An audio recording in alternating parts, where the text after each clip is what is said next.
नमस्कार, naukrinews.com में आपका स्वागत है। आज हम बातचीत करने वाले हैं बड़े रोचक विषय पे। रोचक क्या, भयावह विषय, एक ऐसा विषय जो हमारी आंखें खोलने वाला है। और वो विषय है कि जो उत्तराखंड में आपने देखा होगा बहुत सारी तस्वीरें आ रही हैं, बहुत सारी तरीके की तस्वीरें ऐसी जो हमको विचलित कर सकती हैं। ऐसी तस्वीरें, एक ग्लेशियर फट गया है, उसके कारण 150 के करीब लोगों के मारे जाने की आशंका है, जिसमें से 10 लोगों की लाशें मिल चुकी हैं और बड़ी संख्या में लोग लापता हैं। गांव के गांव तबाह हो गए हैं, बहुत बड़ी संख्या में तबाही हुई है।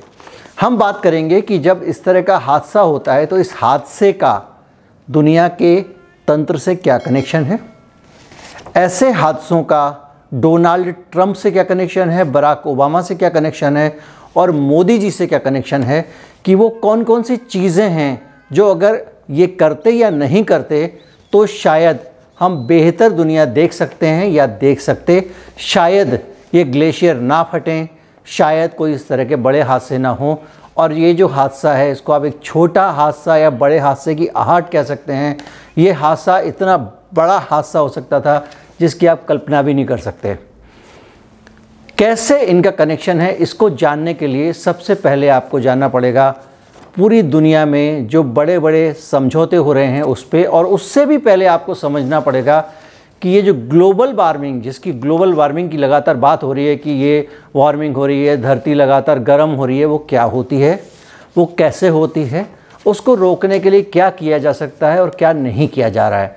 तो शुरुआत करते हैं पहले कि ग्लोबल वार्मिंग क्या होती है या ग्रीन हाउस इफ़ेक्ट क्या होता है। देखिए, जब धरती जो है उस पर बहुत बड़ी संख्या में जब सूरज की रोशनी टकराती है तो उसके बाद वो रोशनी क्या होती है कि वापस जो है वो वायुमंडल में जाती है।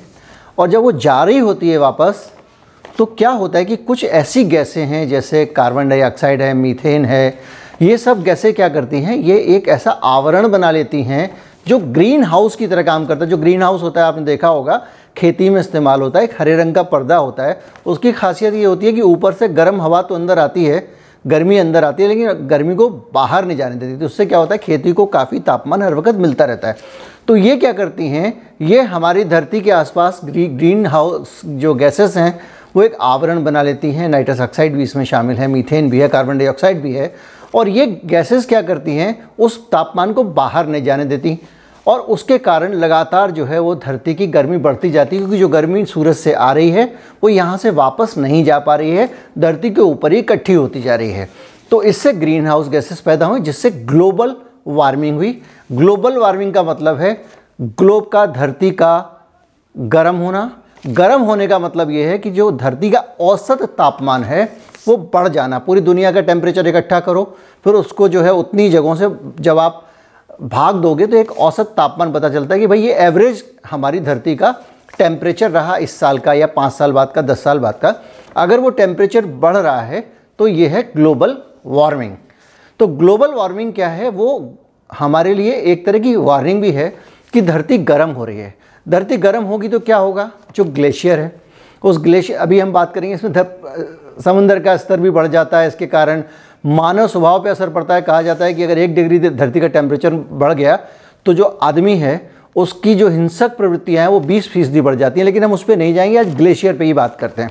तो जो ग्लेशियर है उसके नीचे जो ज़मीन है वो ज़मीन लगातार क्या होता है, वो गर्म होती जाती है और अंदर ही अंदर जो ग्लेशियर जमे होते हैं अंदर, वो लिक्विड होते जाते हैं। तो ऊपर बर्फ़ जमी हुई है और नीचे पानी है।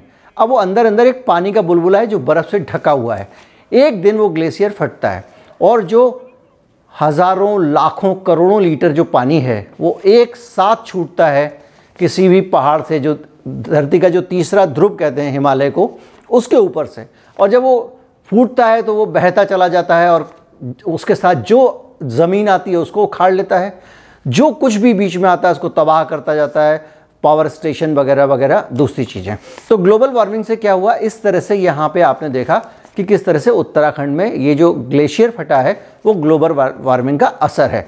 ग्लोबल वार्मिंग होती कैसे है, पहले हमको ये समझना पड़ेगा कि धरती पे जो भी ऊर्जा है, जितनी भी ऊर्जा है, ये ऊर्जा कहीं से पैदा नहीं होती, सिर्फ एक जगह से पैदा होती है। बाकी सारे संसाधन उस ऊर्जा का रूप परिवर्तन करते हैं। वो ऊर्जा आती है सूरज से। जब सूरज से ऊर्जा आती है तो वो पेड़ पौधे उसको ग्रहण करते हैं, उससे अपना भोजन तैयार करते हैं और वातावरण का जो कार्बन है उस कार्बन को वो सोखते जाते हैं और वो अपनी लकड़ियों में उसको जमा करते जाते हैं।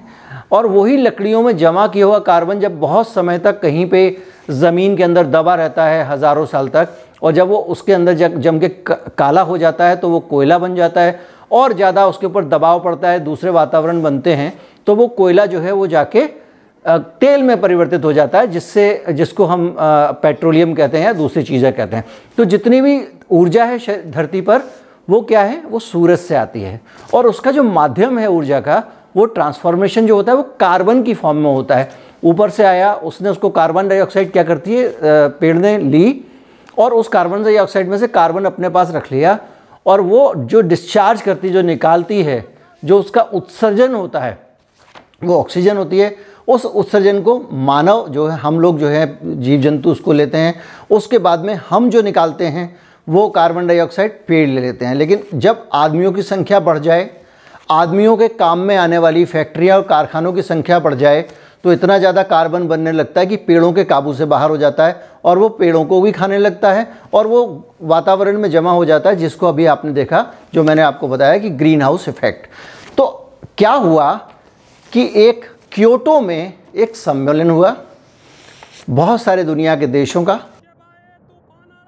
2012 में क्योटो में समिट हुआ, एक सम्मेलन हुआ जिसमें सब लोगों ने तय किया और एक फार्मूला निकाला जिसको कार्बन क्रेडिट कहते हैं। कार्बन क्रेडिट के बारे में समझाऊंगा तो ये थोड़ा देरी हो जाएगी, लेकिन ये समझ लीजिएगा, कार्बन क्रेडिट का मतलब होता है कि आप जितनी ऊर्जा, जितना प्रदूषण बचा रहे हैं, जिस तरह से अक्षय ऊर्जा के आप स्रोत तैयार, अक्षय मतलब जो कभी भी ख़त्म नहीं होने वाली ऊर्जा है, क्योंकि कार्बन वाली ऊर्जा ख़त्म हो जाएगी, एक दिन कोयला ख़त्म हो जाएगा, पेट्रोलियम ख़त्म हो जाएगा, सब हो जाएगा, लेकिन सूरज से जो गर्मी आ रही है वो ख़त्म नहीं होगी। तो खैर, तो वो जो जितना ज़्यादा इस्तेमाल करते हैं या वायु की ऊर्जा को जो इस्तेमाल करते हैं, उन सब लोगों को एक क्रेडिट दिया जाता है।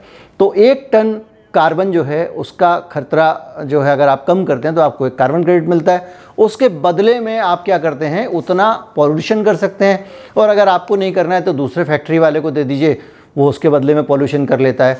और सरकार जो है वो पूरी दुनिया में तय हुआ कि सबको एक कार्बन क्रेडिट, हर देश को एक मिलेगा, उतने कार्बन क्रेडिट उसको जो है वो, उससे ज़्यादा वो प्रदूषण धरती को नहीं कर सकता। ये क्योटो समिट था।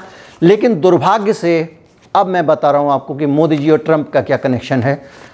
दोबारा से 2016 में जब एक और समिट हुआ, जलवायु का एक और समझौता हुआ यह कि 2016 में एक पेरिस समझौता हुआ। पेरिस समझौते में ये तय किया गया कि सारे देश अपने यहाँ कार्बन उत्सर्जन कम करेंगे, और इस समझौते के आधार पर जो है वो बहुत उत्साहित थे सब लोग। अमेरिका ने ख़ास तौर पे पहल की, हमारे भारत को मनाया, भारत ने उसमें हिस्सा लिया, और ये हुआ कि सब लोग अपना कार्बन उत्सर्जन 2025 तक करीब 20 से 25% कम कर देंगे, तो धरती हमारी सुरक्षित हो जाएगी, इस तरह की आपदाएं नहीं होंगी।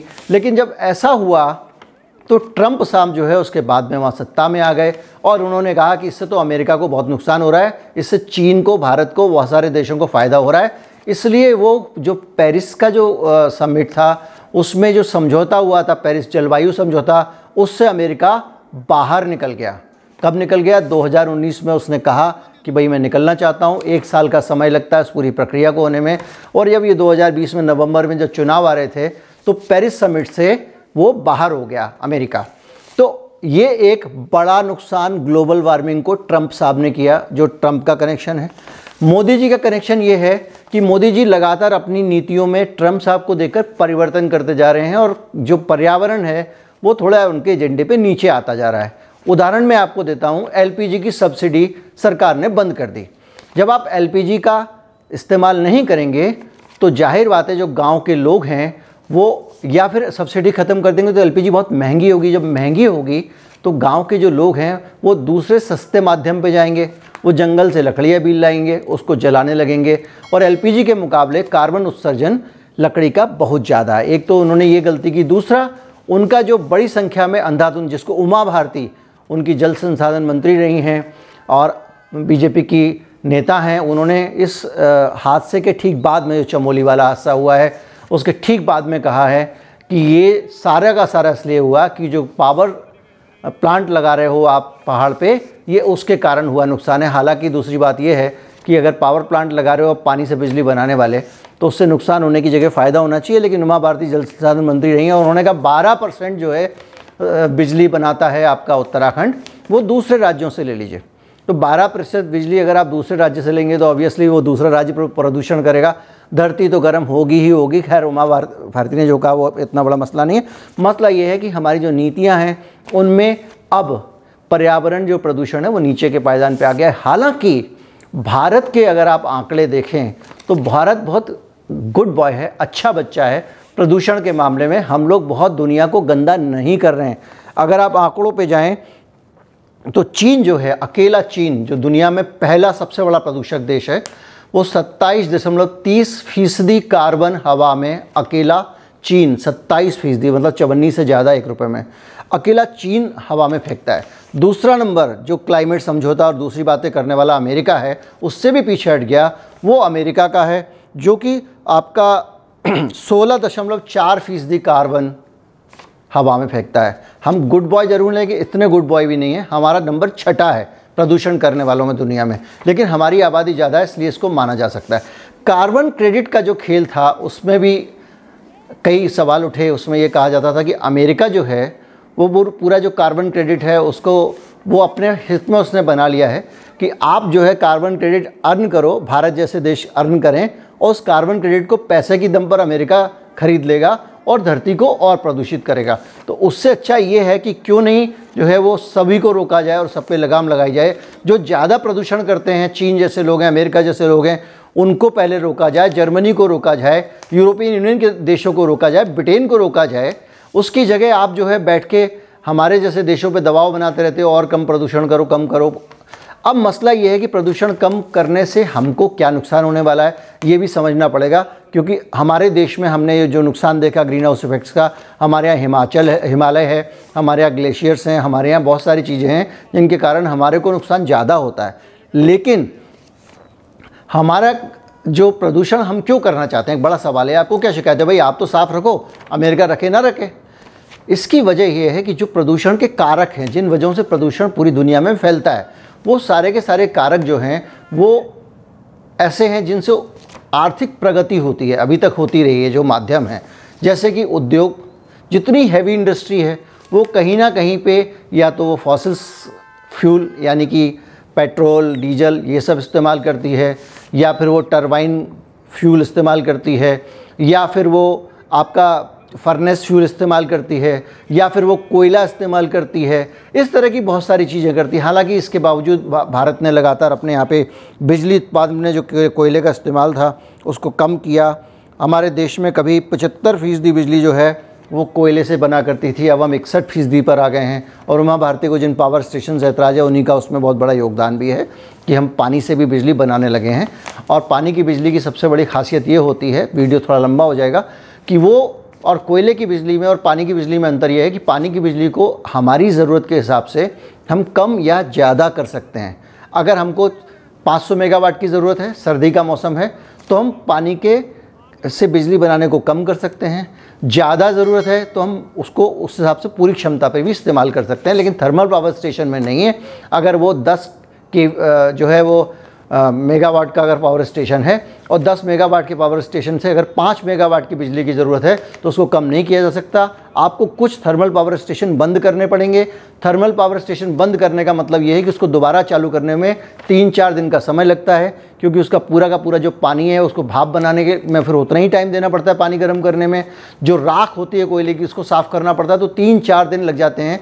इसलिए जो है वो ये जल विद्युत जो है वो बेहतर है, हवा वाली ऊर्जा भी बेहतर है जिसको आप कंट्रोल कर सकते हैं। खैर, ये वीडियो कैसा लगा ज़रूर बताइएगा।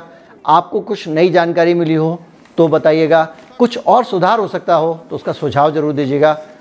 सब्सक्राइब कर लीजिए, अच्छा लगे तो लाइक कर दीजिए। नमस्कार, जय हिंद।